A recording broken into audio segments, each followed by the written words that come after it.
보실 성경 말씀은 요한계시록 13장 1절로 10절까지입니다.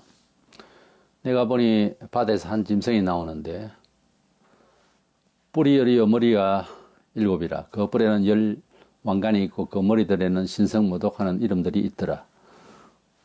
내가 본 짐승은 표범과 비슷하고 그 발은 곰의 발 같고 그 입은 사자의 입 같은데 영이 자기의 능력과 보좌와 큰 권세를 그에게 주었더라. 그의 머리 하나가 상하에 죽게 된 것 같더니 그 죽게 되었던 상처가 나음에 온 땅이 놀랍게 여겨 짐승을 따르고 영이 짐승에게 권세를 주므로 영에게 경비함이 짐승에게 경비하여 이르되 누가 이 짐승과 같으냐 누가 능히 이와 더불어 싸우리요 하더라. 또 짐승이 과장되고 신성모독을 말하는 입을 받고 또 42달 동안 일할 권세를 받으니라. 짐승이 입을 벌려 하나님을 향하여 비방하되 그의 이름과 그의 장막 곧 하늘에 사는 자들을 비방하더라. 또 권세를 받아 성도들과 싸워 이기게 되고 그 각 족속과 백성과 방언과 나라를 다스리는 권세를 받으니 죽임을 당한 어린 양의 생명책에 장사 이후로 이름이 기록되지 못하고 이 땅에 사는 자들은 다 그 짐승에게 경배하리라. 누구든지 귀가 있거든 들을지어다.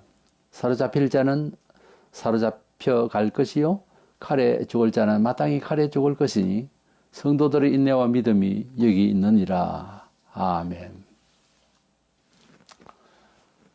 본장에는 두 마리의 짐승이 나오는데 하나는 보면처럼 바다에서 올라오는 한 짐승이 있고 또 땅에서 올라오는 짐승이 나옵니다. 본문에는 이 바다에서 나오는 한 짐승으로서 세계를 지배할 정치적인 지도자로서 적그리스도가 나오는 것입니다. 이래서 적그리스도의 정치적 핍박이라는 주제로 말씀을 나누고자 합니다. 적그리스도는 단지 기독교를 핍박하는 한 무리가 단체가 아니고 세계를 통합적으로 통치하면서 특별히 기독교를 핍박하고 하나님을 대적할 자로서 이 사람이 기독교인을 핍박할 때에는 사상적으로나 단순히 종교적 핍박이 아니라 제도적으로 이 세상의 문화적으로 모든 것을 통폐합시켜서 기독교를 괴롭히고 기독교를 대적하는 그런 자로서 세계적인 지도자로서의 핍박이 되겠습니다. 이런 핍박은 전무후무한 그런 독재적인 공산주의적인 그런 핍박자가 되겠습니다.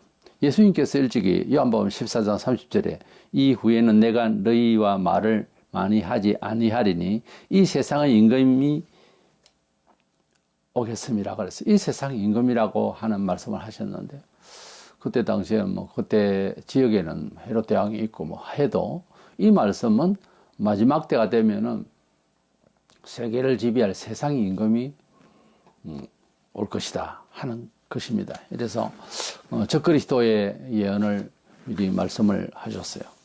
그 적그리스도의 권세를 표현한 것을 살펴보면 1, 2절에 바다에서 한 짐승이 나오는데 뿔이 열이요 머리가 일곱이라. 그 뿔에는 열 왕관이 있고 그 머리들에는 신성모독하는 이름들이 있더라 그랬습니다. 바다에서 짐승이 나온다. 바다는 계시록상 세속적 세상을 이제 의미하고 땅은 종교적인 의미가 부여되고 있습니다. 그래서 바다에서 세속적인 데서 뿔이 열이요 머리가 일곱이라. 그 뿔에 열 왕관이 있고 거의 10개의 연합국 10이라는 숫자는 세상 만수예요. 최고의 권위 있는 힘 있는 나라들이 합친다는 뜻이고요. 머리가 일곱이라 하는 말은 이 세속적인 만수의 열 나라 혹은 막강한 한 나라의 단체가 여러 나라의 단체가 머리가 일곱이라 완벽하게 세계를 주도할 연합국이 된다 그런 뜻이 꼭 숫자적으로도 이제 볼 수도 있고요.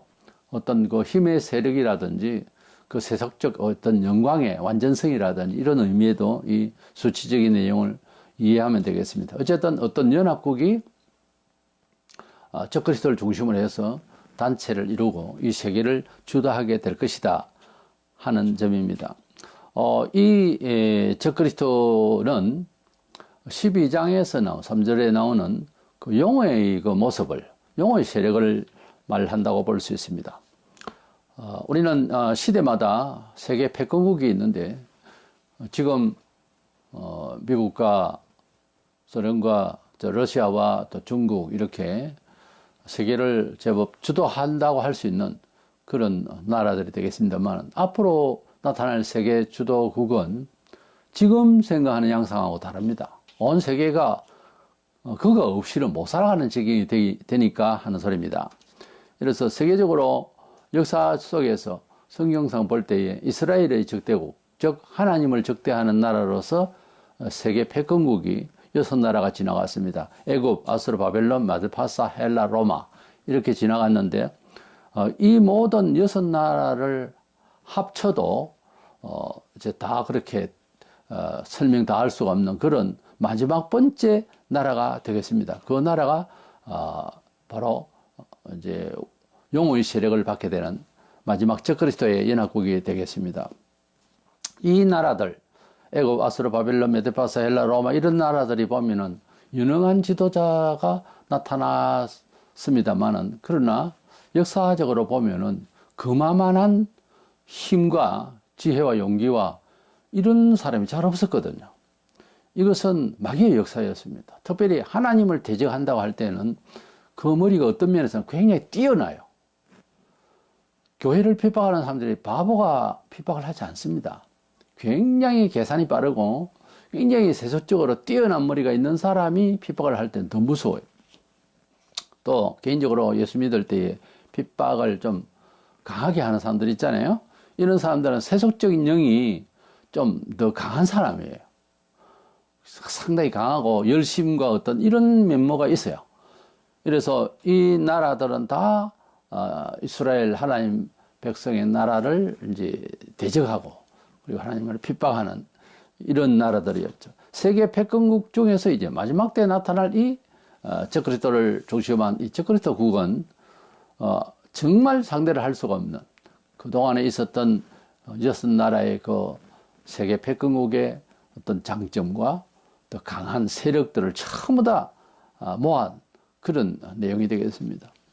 이것은 어떤 사람의 기술이나 정치력이라기보다 12장에서 공중에서 떨어져 내려온 사탄이 그 마음을 지배하고 있고, 사탄이 이 세계를 그렇게 주도하고 모든 면에 있어서 미혹하고 머리를 쓰고 강력하게 역사하던 그 악한 영이 사람 속에 들어가서 정치적으로 이렇게 엄청난 세력을 가지고서 지배하게 될 것이라는 겁니다.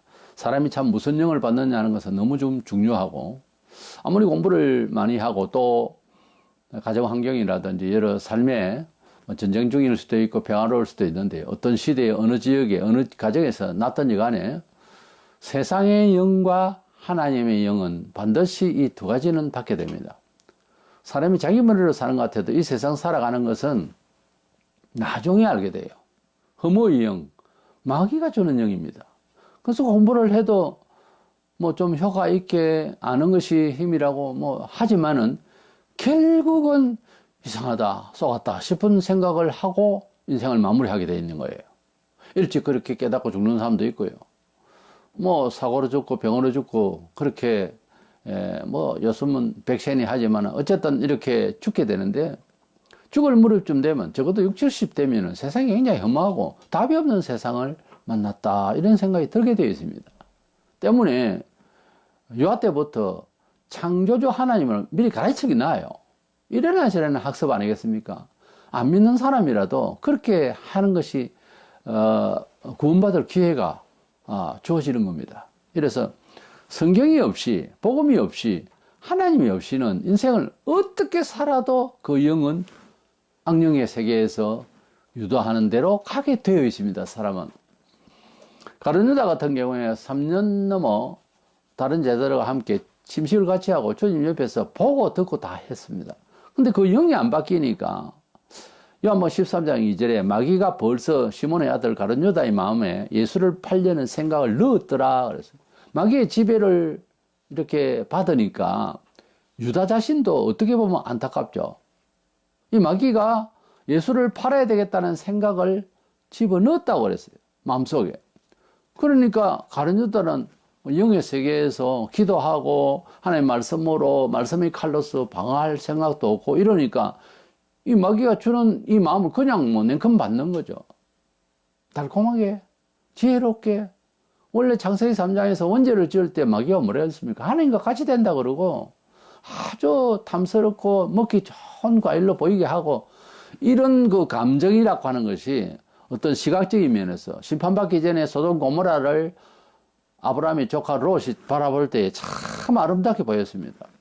우리가 무엇을 보는 눈, 듣는 귀, 이 모든 것을 감성적으로 이해하는 것은 본성적인 가치 이념으로 누적된 경험으로 이해하는 것이지 진리로 나중까지 이해할 수 있는 이해는 아니란 말이에요.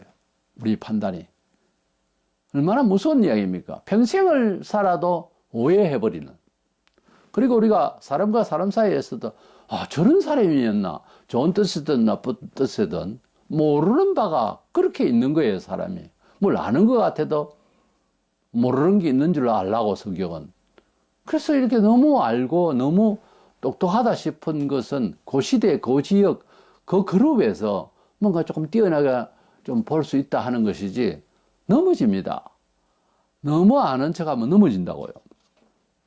마귀는 이 유다를 왜 이제 선택을 했을까? 유다는 헌금계를 맡았고 계산이 빠르고 똑똑한 사람이에요. 그래서 시험이 싹 들어오는 거예요. 사람이 자기가 잘하는 일 때문에 교만해지고 자기가 잘할 수 있다라고 하는 생각 끝에 하나님을 외면할 수가 있어요. 난 이것이 참 부족해. 그러면 어째요? 기도하고 하나님 도움을 받아죠. 그러면 신앙심으로 살게 되잖아요. 간단한 이야기입니다. 신앙이 좋아지려면 자기 약점 자체를 잘 알고 그것을 보완하기 위해서 기도가 필요하고 그래서 예를 쓰면 다른 부분에 있어서도 하나님의 임재가 있어요.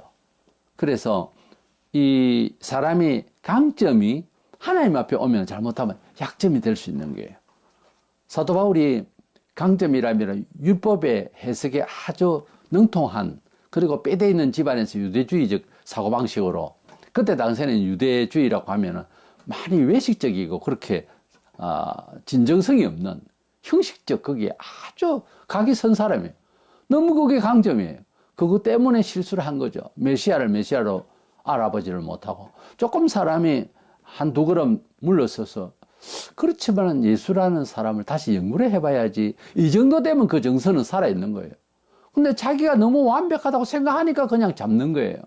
기독교인들을 잡아넣고 잡고 죽이고 하는 일에 동참하는 이런 사람이 되어버렸거든요. 그래서 지식은 교만하게 하며 사랑은 덕을 세우라니 그렇게 말하게 된 이유가 사람이 강점이 세상을 살아가는데 어떤 자기의 노하우도 있어야 되겠고 경험도 있어야 되겠지만 그것 때문에 하나님을 멀리할 수 있으니 조심하라 그 말이에요. 연합국은 10개 나라이고 또 7 이제 뿌리 열이 머리가 7이라고 할 때는 쉽게 연합으로 모여서 세 나라는 예속이 되고 7나라로 중심으로 하지 않겠는가 이렇게 봅니다. 앞서 말씀드린 대로 이것이 세상의 만수에다가 완벽을 말하는 경우도 있습니다. 참고로 그렇게 이해하고 있으면서 그러나 대부분 문자들이 될 일은 되어버려요. 그래서 7개 연합국으로서 10개 연합국이 7개의 지도자급에서 이제 대통령이 있게 되겠고 그 중에서 이제 8번째 대통령이 되나? 적그리스도는 그렇게 성경에도 나옵니다만 그렇게 되겠습니다. 그래서 이 연합된 나라에서 최고의 왕권을 가진 적그리스도는 억지로 내가 내다 이것이 아니라 그 세계적으로 힘이 강한 나라들이 10개 모여서 쳐다볼 때에 적그리스도는 너무나 대단하기 때문에 왜냐하면 지금 자기 정신이 아닙니다. 악령이 들어있어서 마귀가 속에 들어있기 때문에 쳐다볼수록 신 같아요. 그래서 모두가 다 세계적인 대통령으로 추앙하게 되는 억지가 아니고 되는 그런 상황이 벌어지게 되고 마침내 그는 막 이런 교만하거든요. 자기가 신이네 하면서 데살로니가 후서 2장 4절에 그는 대적하는 자라 그 위에 자기를 높이고 하나님의 성전에 앉아 자기를 하나님이라고 내세웠느니라. 데살로니가 후서 2장 1절로 4절에 보면은 말세 하지만은 하나님의 성전에 앉아서 어떤 사람이 내가 신이다 하는 말로 세계에 공포를 하게 될 때 비로소 진짜 마지막 때가 됩니다. 거의 끝이 다 오는 거예요. 이 사람이 나타나기 전까지는 완전히 오늘 내일 말세가 될 것이다 이런 소리를 한다든가 마지막 때 돼서 얼마 안 남았다 이런 소리를 하는 것이 아니라고 성경에 그렇게 말하고 있습니다. 그는 속에 용인, 짐승이 들어갔기 때문에 그는 신성모독 하면 이서 없는 짐승이라고 하나님과 성도를 무조건 비방하고 핍박하고 하는 존재로 살 것입니다. 5절에 보면 신성모독을 말하는 입을 받고 또 42달 동안 일할 권세를 받으니라. 이제 42달, 3년 반 동안 또 핍박을 하게 될 것을 말하고 있습니다. 그러니까 앞서 11장에 보면 두 감람나무가 이제 3년 반 동안 그 일을 하다가 그래서 적그리스도에게 잡혀서 죽게 되는 내용이 나오잖아요. 죽고 그 뒤로 또 3년 반을 이 적그리스도가 일을 한다 하니까 앞에 사람은 6장에서 백마 탄자로 나타난 적그리스도가 나타날 때부터 강력하게 일하고 있었던 그런 내용이고요. 그래서 그 사람들이 전반부에 대환란이 전반부에 일을 했다는 계산이 나오는 거예요. 그리고 또 42달 일할 권세 666의 대환란이 이제 들어가는 이때에도 이때 또 이제 3년 반이 나오니까 전반 후반을 이렇게 나눠 볼 수가 있다 그 말입니다. 계시록 6장에 나오는 첫 번째 인을 뗄 때에 백마탄자가 복음이니 진리니 예수니 이렇게 해석해 버리면 이게 해석이 그렇게 안 되지만은 그것을 자세히 보면은 적그리스도이기 때문에 적그리스도가 나타나서 또 일을 하고 또 뒤에 또 이렇게 42달 동안 일할 권세를 받는다 하니까 전반부 후반부를 나누면 7년이 되거든요. 그리고 11장에서 두 정인, 특별한 정인이 후반부 들어가기 전에 1261을 정인을 하고 죽었잖아요. 그러니까 앞뒤가 전반부 후반부가 적그리스도 세계에서 일을 한 것이 맞죠. 그가 한 사날 일을 한 것 같으면은 그렇게 말할 수가 없지만은 분명히 거기에 3년 반이 나오거든요. 1260일 동안 증거를 했거든요. 그러니까 전반부 일을 했고 다시 여기에서 적그리스도가 또 42달 일할 권세를 받았다 하니까 앞뒤가 결국은 3년 반, 3년 반, 전반 후반이 있다는 것이 이렇게 계산상 나오잖아요. 다니엘 7장 25절에 보면 그가 성도를 괴롭게 할 것이며 한때와 두때와 반때를 지내리라. 성도를 괴롭게 할 때부터 한때 1년, 두때 2년, 반때 6개월. 그래서 3년 6개월을 성도들을 괴롭게 할 것이다 라는 예언이 있어요. 그래서 말세가 되어서 마지막 때 마지막 나팔 재앙 7가지 대접장이 들어있는 마지막 나팔 재앙 직전에 이렇게 적그리스도의 666의 대환란을 통해서 그러니까 대환란의 후반부로 들어서자 성도들이 엄청나게 순교를 하게 된다 하는 그런 내용입니다. 적그리스도의 이 짐승의 영을 받은 용의 영을 받은 그 세력은 이절에 표본과 비슷하고 그 발은 고무의 발 같고 그 입은 사자의 입 같은데 영이 큰 권세를 그에게 주었다라 그랬어요. 그래서 이것은 그동안에 패권국의 그 어떤 강점을 다 이제 가지고 있는 내용을 표현한 건데요. 표범처럼 헬라같이 재빨리 세계를 정복할 하는 그런 힘의 세력을 말하고 발이 공 같으니 메데파사처럼 세계를 짓밟는다는 말이고 그리고 사자의 입 같다는 말은 바벨론이 천하를 삼키듯 한다 그런 뜻입니다. 이 모든 권세와 세력을 짐승인 용 사탄이 준 힘으로써 이 적그리스도는 세계를 주도하게 될 것이니 누가 그걸 대적을 하겠느냐 그거예요.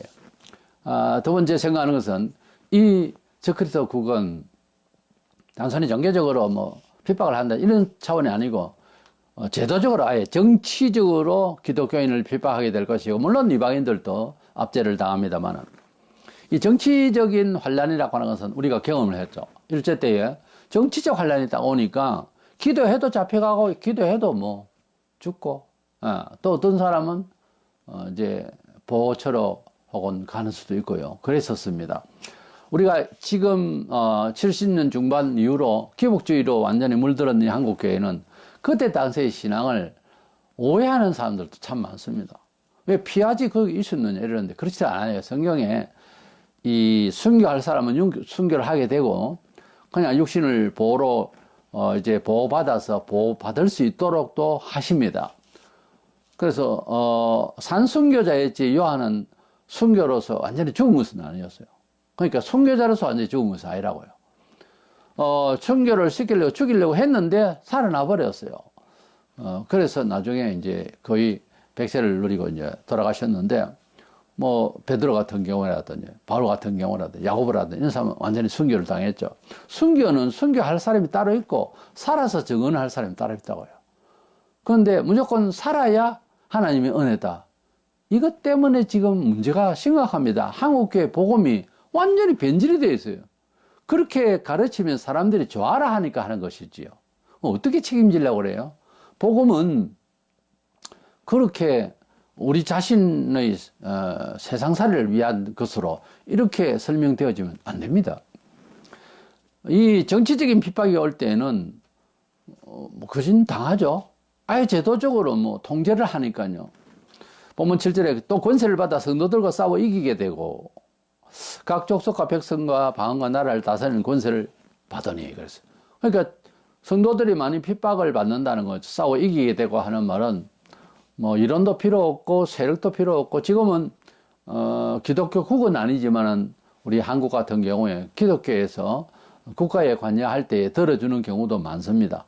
근데 그때 가면은 온 세계 기독교인이 그렇게 많이 있어도 그 세력이 감당을 못해요. 지금도 세상이 악으로 많이 기울어져 버리면은 기독교인의 진리에 대한 가치 이념으로서 이해시키려고 하는 이런 교훈을 안 받아요.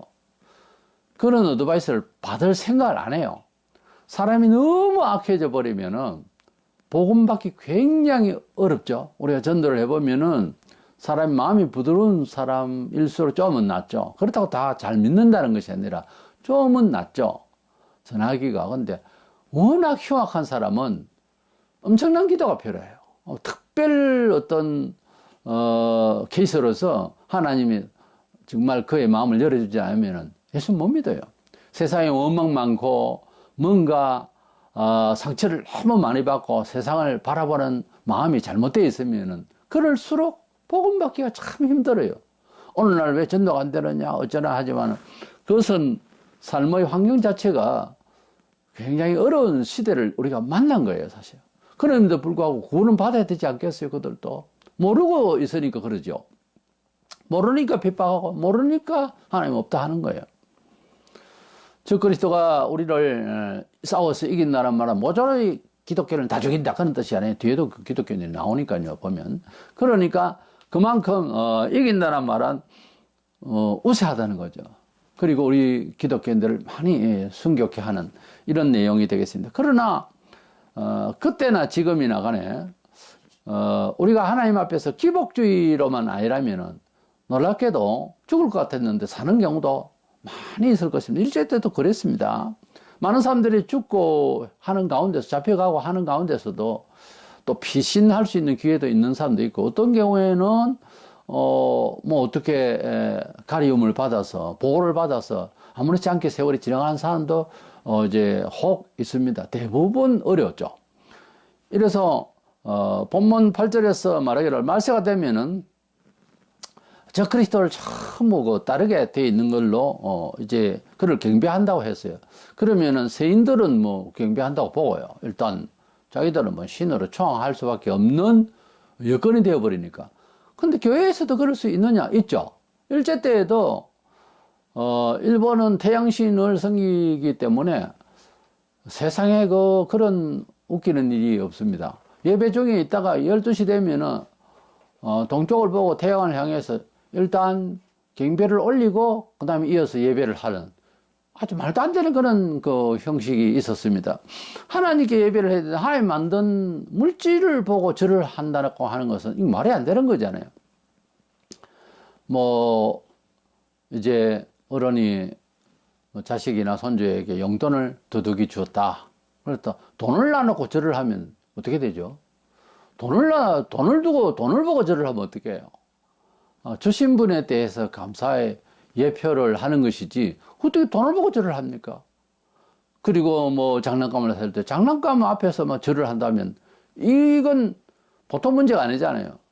너무 두렵고 이상해서 병원에 데리고 가야 되고 다음부터 그런 장난감 안 사주죠.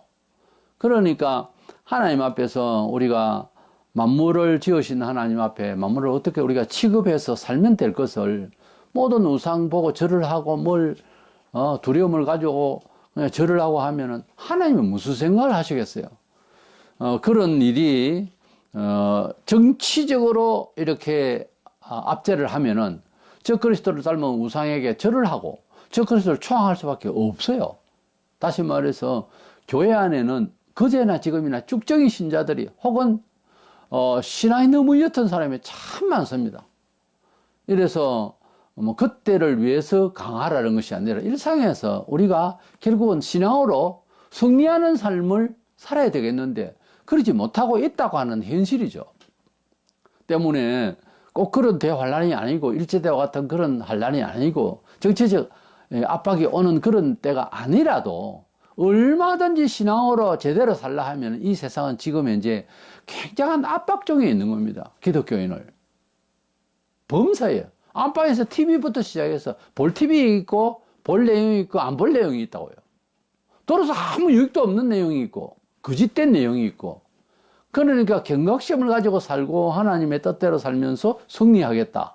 세상을 주도적으로 승리하겠다라고 생각하고 신앙으로 딱 살라 하면은 지금은 그냥 편한 시대가 아니에요. 옛날보다. 정말 잘못되어 있는 시대입니다. 경성에서 깨어 있어야 되겠습니다. 이때에 정치적으로 제도적으로 아예 문화생활에 제한을 하고 저 그리스도가 주도를 할 때에 물론 안 믿는 사람들도 살기 어려울걸요. 아주 모든 이제 각 족속과 백성과 방언과 나라를 다스린다 했기 때문에 이 주도를 한다는 거죠. 그렇게 기독교인을 핍박을 또한 하면서 죽이려고 할 때에 보면 10절에 사로잡힐 자는 사로잡혀갈 것이요 칼에 죽을 자는 마땅히 칼에 죽을 것이니 성도들의 인내와 믿음이 여기 있느니라 그랬어요. 칼에 잡혀서 칼에 죽을 자는 죽는다. 그러니까 순교할 자는 순교하게 된다. 내가 거두어서 순교하지 않도록 도울 것이다. 그 말 아니고 순교할 사람은 순교하게 되고 잡혀갈 사람은 잡혀가게 된다. 그래 알라. 왜다 하면은 성도들의 믿음이 여기 있느니라 해서 여기 있다는 말은 발동한다는 뜻도 있어요. 여기 있다는 것은 자동화가 아니라 그렇게 감당할 수 있다 하는 뜻도 되는 것입니다. 있다는 말 자체가. 여기에 믿음이 생긴다는 거죠. 인내와 믿음이 여기에 있다라고 하는 거예요. 우리가 인내와 믿음이 어디서 오죠? 하나님을 향한 인내와 믿음은 하나님으로부터 오는 거예요. 그러니까 여기 있다는 말은 자연 발현을 하게 돼 있다는 거예요. 생각을 해보세요. 나는 감당을 못하겠는데 어떻게 죽음의 자리로 갑니까? 나는 감당을 못하겠는데 어떻게 순교를 하냐고요. 순교하시는 분들은 감당이 되는 마음이 먼저 와요. 그러니까 내가 늘 말씀드리는 것은 무슨 기도 응답도 그렇고 미리 먼저 마음에 하나님 임재가 되는 거예요. 그래서 믿어지는 거예요. 우리가 예수님을 구주로 믿는다 할 때 누가 자꾸 믿으라니까 믿는다 아니에요. 믿음이 오는 거예요. 신비롭게. 그래서 예수님을 구주로 깨달아지는 거예요. 그걸 학습을 하고 많이 한다고 되는 게 아니더라고요. 예를 들어서 독일의 볼트반 신학자는 굉장한 IQ도 넣고 학습을 많이 한 사람인데 예수님이 육의 부활을 부인해버리거든요. 믿음이라고 하는 것은 와야지. 논리적으로 합리적으로 성경은 기록된 게 아니에요. 차원이 다른 차원에서 기록이 됐다고. 그러니까 우리 영도 다른 차원으로 올라가야죠. 세상의 일도 인지도를 올려야 그것을 이해하는 수준이 있잖아요. 하다못해 아이들이 어른 말을 못 알아듣잖아요. 그렇게 말하는 것은 우리에게 안 맞는 말이다. 이래 되는 거죠. 그것은 차원이 그렇게 안 돼서 그런 거예요. 경험의 영이 그만큼 안 돼 있기 때문에 어른 말을 습득을 잘 못 할 때가 있잖아요. 근데 하나님의 말씀을 이해한다고 하는 것은 하나님의 영의, 즉 성령의 감화를 받아서 그것도 훈련을 통해서 깨어질 건 깨어지고 교정될 건 교정되어지고 믿음이 굳세게 들어와서 성령의 역사하셔야 되는 거예요. 뭐 우리가 감동이 되어서 성령의 역사는 다 봤지만은 또 차원이 달라요. 깊은 신앙의 큰 경험을 하면 성경이 다르게 보인다니까요. 그러니까 교만하면 안 됩니다. 뭘 아는 것 같아도 모르는 게 더 많아요, 사람은. 차원이라는 것은 얼마든지 올릴 수가 있어요. 하나님께서 영을 이렇게 끌어올리면은 환하게 보이는 겁니다. 그때를 위해서 늘 안전한사나 기도, 안전한사나 부족함을 고백하고, 안전한사나 죄를 회개하고. 그래서 영혼이 맑아지면 어떻게 된다? 하나님을 본다 그러듯이. 마음이 청결하면 하나님을 봐요. 하나님을 본다는 개념을 문자적으로, 합리적으로, 문장을 가지고 이해가 안 되잖아요. 그걸 말을 한다고 되는 게 아니에요. 하나님은 안 보인다 했는데, 하나님은 영이시라고. 야한번 4절 24절에. 그랬는데, 하나님 본다. 이게 앞뒤가 안 맞잖아요. 어떻게 보면. 그러니까 차원이 그렇게 올라가면 본다라고 된다고요. 천국에 가면 다행히 우리가 몸이 부활하고, 눈도 이런 모든 것이, 시력과 모든 것이 다 변화를 받은 몸이기 때문에 하나님을 배웁는다 하는 말씀 그대로 인지가 돼요. 보는 것이. 지금은 그게 영적으로 충만해서 눈이 열려야 하나님을 본다라고 되고, 또 영안이 잘 열리면은 천사도 보입니다. 천사는 영적으로 만들어졌는데 그것을 우리 영안이 어두우니까 안 보이는 거지. 각각 천사들을 주셔서 우리를 지켜주신다고까지 했거든요. 그 영안이 어두우니까 뭐 주변에 내 눈에 뭐 안 보일 거 없다. 자기 눈에 안 보이면 없다 그래요. 또 정보도 못 듣고 알지 못하면 그런 거 없다 그래요. 사람 그렇잖아요. 하나님 없다? 마찬가지예요. 정보가 없으니까 없다는 거죠. 성경을 보고도 하나님 있는 거 안 것 같다. 없는 것 같다. 이것도 아직까지 정보가 안 들어간 거예요. 눈이 안 열렸다. 눈을 열어야 보일 거다면 눈이 닫혀 있는 거예요. 시편 59편 16절에 나는 주의 힘을 노래하며 아침에 주의 인자심을 높이 부르오리니 주는 나의 요새이시며 내가 나의 환난 날에 피난처이심이니이다. 우리가 아무리 사로잡혀가고 어려움을 당하고 기독교인 전년 1사 동안 수많은 고통이 있었지만 하나님이 우리를 지켜주신다고 하는, 환난나는 나를 지켜주신다고 하는 그 믿음을 소유한 사람은 죽음을 가지고도 괜찮고 또 죽음을 피할 수도 있는 하나님의 은혜도 받을 수 있고, 이래서 환난날에 나의 힘이 되시고 나의 처세가 되시고 나의 피난처가 되고 나의 요새가 되고 하나님을 그렇게 인식하고 믿는 것은 완벽한 믿음의 이론이에요. 이래서 하나님을 믿을 때는 살리기도 하시고 또 순교케도 하실 수 있는 하나님이시다.